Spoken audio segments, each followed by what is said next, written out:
रामपुर नामक गांव में घनश्याम और उनकी पत्नी 2 बच्चों के साथ में सप्रेम रहते थे।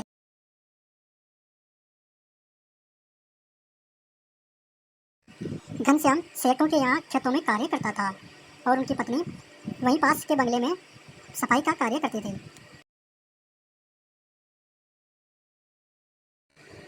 इस प्रकार दोनों मशक्कत करके अपने दोनों बच्चों का पेट भरते थे। यूँ तो हर बार गर्मी 40 डिग्री सेंटीग्रेड के आसपास पहुंच जाती थी, लेकिन इस बार कुछ ज़्यादा ही गर्मी पड़ी।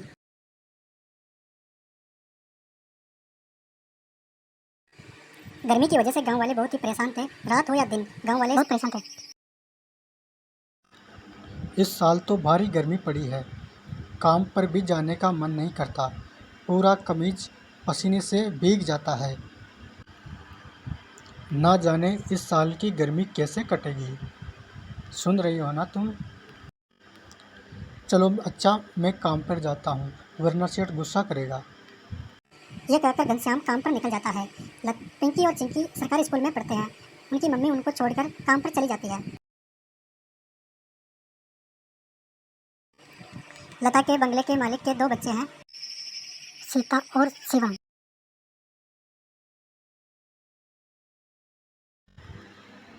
अरे आ गई तू लता? ठीक है, जल्दी से काम शुरू कर दे, क्योंकि आज मेरे बेटे का जन्मदिन भी है, इसलिए कमरे को भी सजाना है। समझ गई ना तू? ठीक है मालकिन, मैं समझ गई। आप बेफिक्र रहिए, मैं सारा काम टाइम से ही कर लूँगी। ऐसे लता सारे घर के काम करने के बाद में उनके घर को सजाने में भी उनकी मदद करने लगी।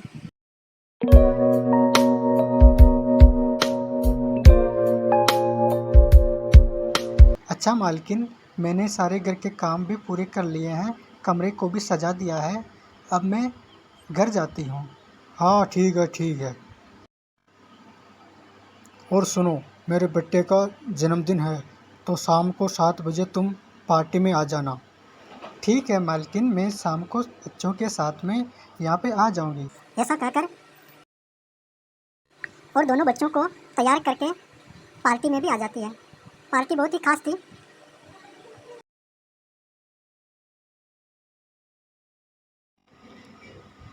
अरे यार पिंकी, इनकी घर में इतनी ठंड कैसे है? बाहर तो इतनी गर्मी हो रही है, मेरे को तो कुछ समझ में ही नहीं आ रहा है।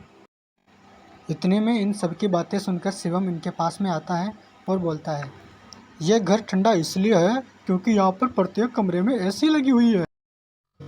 ओह, एसी लगाने से घर बहुत ठंडा हो जाता है। सुन रही हो चिंकी, हम भी अपने पापा को बोल के घर में एसी लगवाएंगे। चलो बच्चों ठीक है, केक काटो, केक काटने का टाइम हो गया है। इस प्रकार चारों बच्चे हंसी खुशी केक काटते हैं। चिंकी और मिंकी इतने में शिवम के कमरे की तरफ चले जाते हैं, जहाँ पर ठंडी ठंडी एसी की हवा आ रही थी। एसी की ठंडी ठंडी हवा खाते खाते वे दोनों कमरे के अंदर चले जाते हैं। अरे यार चिंकी, ये देखो कितने सुंदर कपड़े हैं, बिस्तर भी बहुत अच्छे हैं।